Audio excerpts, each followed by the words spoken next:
Alright, it's September, it's fall. I really want to give you guys some of these older reviews that I've been talking about. Indiana Jones is coming soon because it's coming out on Blu-ray on the 18th. You'll get Lord of the Rings, I swear to you. But for right now, I've been on a Metal Gear Solid kick ever since the Ground Zeroes trailer, and I figure why not just play and review the entire series? So let's start out with Metal Gear Solid 1.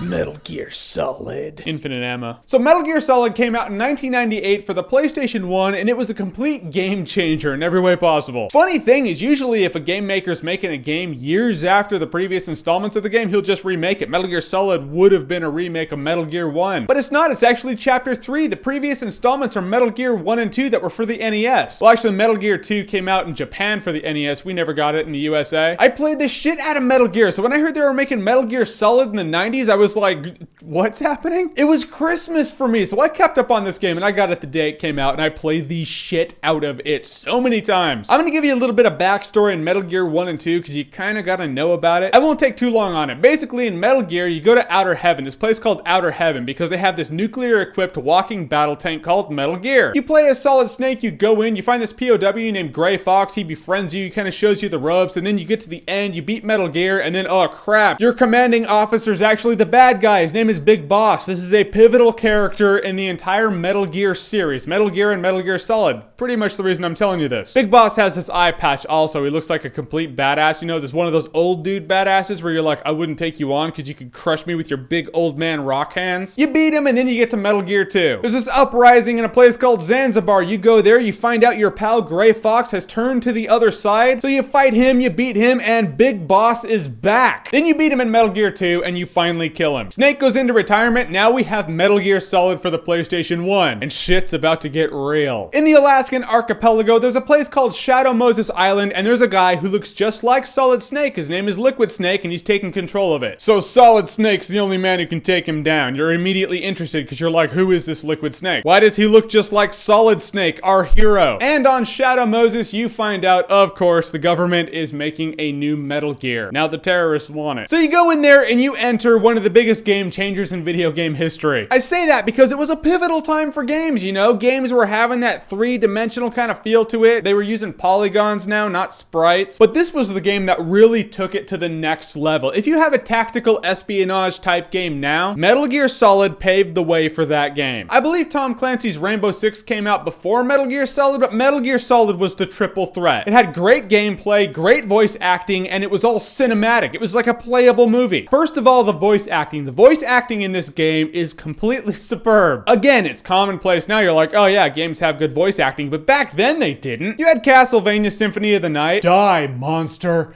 You don't belong in this world. Or Resident Evil. What is this? Wow, what a mansion. The shit was bad. It was like game companies were like, hey, just throw voices on the screen. It doesn't have to be good. It's not like it's a movie or anything. Hideo Kojima, the brains behind the entire Metal Gear series, was like, nah, I'm gonna make myself a playable movie here. Now, there were a couple games that did have great voice acting before Metal Gear Solid. To me, Blood Omen Legacy of Kain was the first one where I was like, this is legit voice acting. But it goes beyond the voice acting in Metal Gear Solid. Games really didn't have that cinematic experience before Metal Gear Solid. Metal Gear Solid, you're playing and you're like, yeah, there are cutscenes and it has good camera angles and good dialogue and character interaction. The sad scenes in Metal Gear Solid are sad. That's what you need, you know? When someone gets shot, you can't just be like, oh yeah, the character died. Whatever. You have to be like, damn it. I feel what Snake feels, you know? Metal Gear Solid is the game that made cinematic style games commonplace. Now, of course, you gotta talk about the villains in this game. Usually, if a game is lucky, there will be one villain that's like, oh yeah, that's the coolest villain I've seen in a game all year. Metal Gear Solid had at least 3 of them that I can think of. The whole collection of Foxhound baddies in this game is the best ensemble I think I've ever seen in a game, period, in terms of bad guy ensembles, but the 3 that really stand out for me are, we're just gonna go straight for the throat here, Liquid Snake, first of all. The dude is intense. He has a grudge against Solid Snake. He feels that Solid Snake robbed him of all of his birthrights before he was even born. So you have that sibling rivalry aspect in the game, between Solid and Liquid Snake, but it's not just that petty. There are bigger things going on in Metal Gear Solid. I want to tell you about them, but I'm not going to, because it's worth playing if you haven't played it. The next one is Revolver Ocelot. I love Colt Single Action Army revolvers. The reason that this love for those type of pistols started was because of Metal Gear Solid. Revolver Ocelot comes out and he's swinging this thing around. He's twirling his revolver like he's Doc Holliday or something. I was like, this dude's a badass. No one really knew that Revolver Ocelot would be the iconic character of the entire Metal Gear Solid series, but in terms of Metal Gear Solid 1, he's just a really cool bad guy. Another one's the Cyborg Ninja. There's this ninja with a katana sword that can turn invisible like the Predator and slice the living shit out of everyone. He deflects bullets with his sword. That already sounds awesome. He would be cool as hell if he didn't actually have any relevance. But he does have relevance. He has relevance to Snake's story. He ties into the older Metal Gear games, but even if you haven't played those games, you feel the connection between him and Solid Snake. There's this one scene, this might be a spoiler, but this dude's on the ground and he's telling Snake to kill him, and you have Snake's field of vision. You're like, oh yeah, I could just waste him right now. But if you try to kill him, you hear Snake go, no, I can't do it. When you can feel a connection between two characters like that in a video game from 1998, now, I played it last week and I was like, dude, this is shaking me up. This is rough. This is real, man. It's heavy. The game officially hits timeless status right there. The most memorable boss fight in the entire game is Psycho Mantis. The dude's a psychic. You try to shoot at him and he'll dodge every bullet. You need to find out how to shoot at him without him reading your mind. How you do it is just so out of the box. You can tell Hideo Kojima, the maker of the entire series, is like, I want them to think outside the box. I thought it was really cool. It was really innovative, and the character was cool. He'll be like, let me read your mind. You like Castlevania? He reads your memory card and sees what saves you have on there, but it was really cool. I mean, it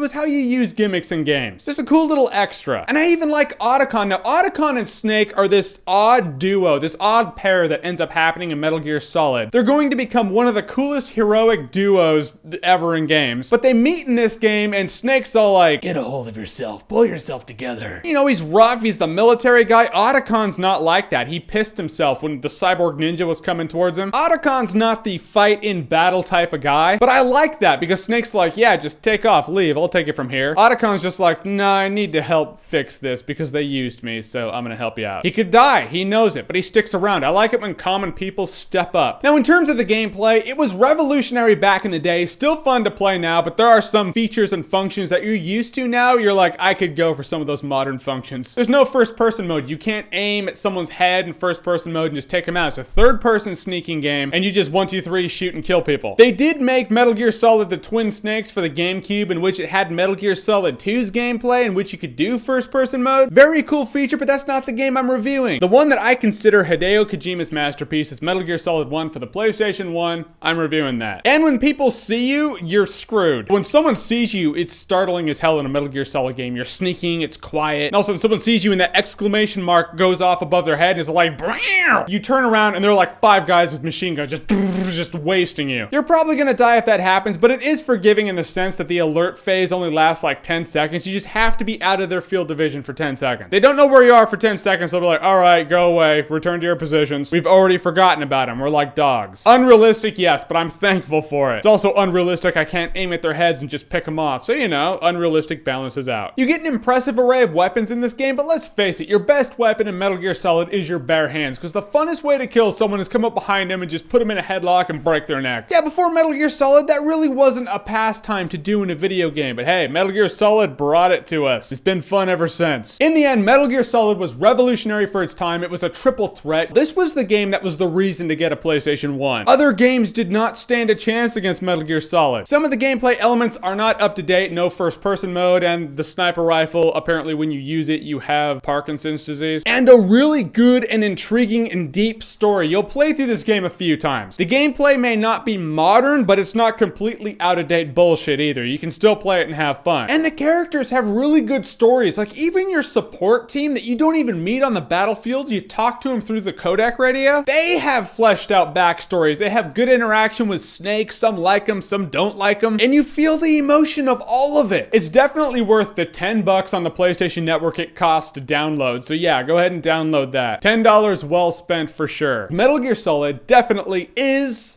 awesometacular.